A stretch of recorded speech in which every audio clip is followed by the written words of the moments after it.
Paciento paskyros nustatymai mobiliojoje programėlėje. Pristatysime, kaip pakeisti nustatymus mobiliojoje programėlėje e-sveikata. Jei dar neturite e-sveikata programėlės, reikėtų ją atsisiųsti. Daugiau informacijos mokomajame filmuke, kaip įsidiegti e-sveikata mobiliąją programėlę. Jūsų sveikatos istorija taip pat pasiekiama nacionalinėje elektroninės sveikatos sistemoje www.esveikata.lt. Sistema leidžia naudotojui sulaukusiam 18 metų ir turinčiam lietuviškas autentifikavimo priemonės prisijungti savo arba atstovaujamų asmenų vardu. Atsidarę mobiliąją programėlę e-sveikata ir prisijungę prie paskyros galėsite matyti savo ir savo atstovaujamų asmenų sveikatos duomenis. Prisijungę prie programėlės lango viršuje paspaudę žmogaus piktogramą, išsiskleidusiame sąraše galėsite pasirinkti savo atstovaujamus asmenis. Viršuje esančiame laukelėje matysite vardą ir pavardę asmens, kurio paskyroje šiuo metu esate. Paspaudus viršutinėme kairiajame kampe esančią piktogramą, rasite nustatymų meniu, kur galėsite keisti kontaktus, privatumo nustatymus, pranešimų kanalus ir atstovavimų nuostatas.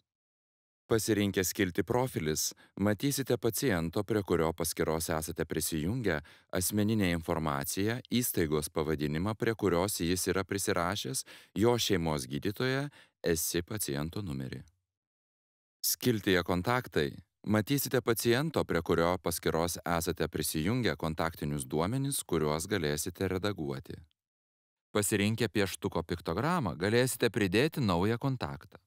Norėdami pasikeisti sukurtą PIN kodą arba nustatyti, kad programėlė naudotų biometrinius duomenis, pasirinkite skiltį Privatumas ir saugumas.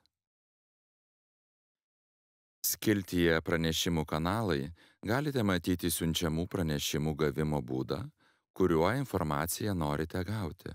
Skiltyje Pranešimų nustatymai galite pasirinkti, kokius pranešimus norite gauti. Norėdami peržiūrėti atstovaujamų asmenų sveikatos duomenis, turite prisijungti prie jų paskyrų. Tai galite padaryti skiltyje Aš atstovauju. Skiltyje Mano atstovai galite matyti asmenis, kurie turi galimybę prisijungti prie jūsų asmeninės paskyros. Pasirinkus kurti atstovą, galima suteikti teisę atstovauti jums kitiems asmenims. Kurdami atstovavimą privalote nurodyti atstovo vardą, pavardę, asmens kodą ir tuomet pasirinkti Ieškoti.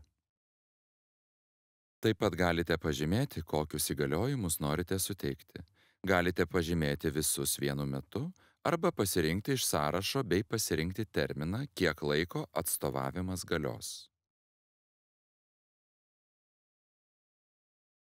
Patogaus naudojimosi mobiliąja programėle e-sveikata.